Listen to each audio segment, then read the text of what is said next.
नमस्कार दोस्तों। एक बार फिर स्वागत है हमारे इस नए विश्लेषण में।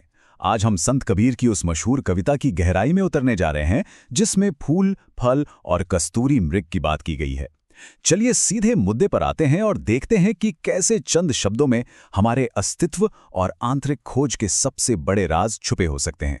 जरा एक पल के लिए सोचिए, क्या ऐसा हो सकता है कि जिस खजाने को हम बाहर की दुनिया में दिन रात ढूंढ रहे हैं वो पहले से ही हमारे अंदर मौजूद हो?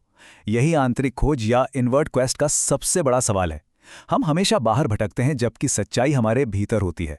और आज की हमारी ये चर्चा कबीर की कविता के जरिए इसी कश्मकश को बहुत ही खूबसूरती से समझाने वाली है। तो सबसे पहले उस मूल पाठ पर आते हैं। ये कबीर की कविता का अंग्रेजी अनुवाद है, ध्यान से सुनिएगा। The flower blooms for the fruit, when the fruit comes the flower withers, the musk is in the deer but it seeks it not within itself, it wanders in quest of grass. देखने में सिर्फ 2 लाइनें लगती हैं, है ना, पर इनका अर्थ किसी महासागर से कम नहीं है। चलिए सबसे पहले इस कविता के पहले हिस्से को खोलते हैं। फूल और फल का रूपक एकदम आम सी प्राकृतिक घटना लगती है ना, लेकिन कबीर यहाँ प्रकृति के इस छोटे से चक्र का इस्तेमाल करके हमारी चेतना और हमारे विकास का एक बहुत बहुत बड़ा राज खोल रहे हैं। पहली लाइन कहती है the flower blooms for the fruit, यानी फूल फल के लिए खिलता है। अब इस पर गौर कीजिए, फूल यहाँ किसी खुदगर्जी के लिए नहीं खिल रहा है, उसका अपना कोई अलग से मकसद नहीं है। उसकी सारी खूबसूरती, उसका खिलना, ये सब सिर्फ और सिर्फ एक आगे के मकसद के लिए है। एक ऐसी तैयारी जिसका अंतिम लक्ष्य फल को जीवन देना है। यहाँ पे उद्देश्य या पर्पस का कॉन्सेप्ट समझना बहुत जरूरी है। किसी चीज के होने का आखिर कारण क्या है? कबीर हमें बता रहे हैं कि शुरुआती अवस्थाएं, जैसे कि ये फूल, अपने आप में मंजिल नहीं है। उनका सबसे बड़ा मकसद है अपने से आगे के और ज्यादा परिपक्व चरण को जन्म देना। ये पूरी तरह से एक निस्वार्थ प्रक्रिया है। और फिर आती है कविता की अगली बात, When the fruit comes, the flower withers। जैसे ही फल आता है, फूल मुरझा जाता है। यहां मुरझाने की बात कितनी सटीक और फाइनल है। ये एक ऐसा बदलाव है जिसे रोका नहीं जा सकता। फल के पूरी तरह आकार लेने के लिए फूल को जाना ही होगा। दोनों एक ही समय पर एक साथ नहीं रह सकते। तो यहां एक बहुत ही साफ तुलना दिखती है। एक तरफ है फूल जो टेम्परेरी है, एक शुरुआती स्टेज है जिसे आगे चलकर मुरझाना ही है, और दूसरी तरफ है फल जो असली परिणाम है, आखिरी मंजिल है और जो अंत तक टिकता है। सच्ची प्राप्ति के लिए इस तैयारी वाले फेस का पीछे छूटना 100% जरूरी है। अब इससे सबसे बड़ी सीख क्या मिलती है, वो ये कि फूल का गिरना कोई ट्रेजेडी या दुख की बात नहीं है। अक्सर हम इंसान अपनी मौजूदा स्थितियों से बहुत गहराई से जुड़ जाते हैं, लेकिन ये रूपक हमें सिखाता है कि उच्च समझ या उस फल तक पहुंचने के लिए पुरानी आदतों और अवस्थाओं का मुरझाना बहुत जरूरी होता है। इसमें दुख कैसा, ये तो उद्देश्य की पूर्ति है।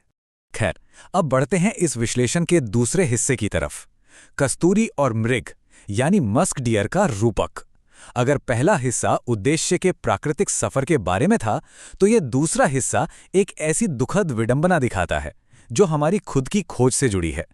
ये उस चीज के बारे में है जिसे हम दिन रात बाहर ढूंढते रहते हैं।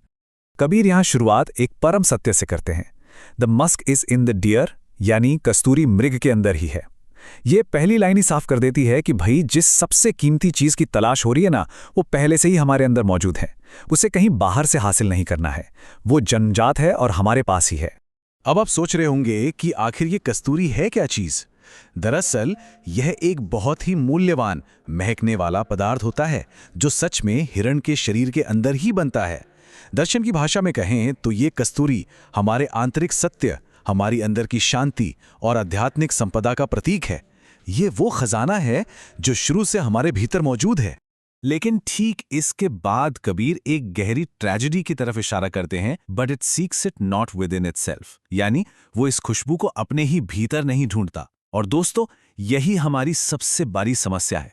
ये अज्ञानता का वो पल है जहां हम अपने अंदर झांकने की बिल्कुल भी कोशिश नहीं करते और हमारा सारा का सारा ध्यान सिर्फ बाहरी दुनिया पर अटक जाता है। देखिए, ये कितनी अजीब विडंबना है, एक चेन रिएक्शन की तरह।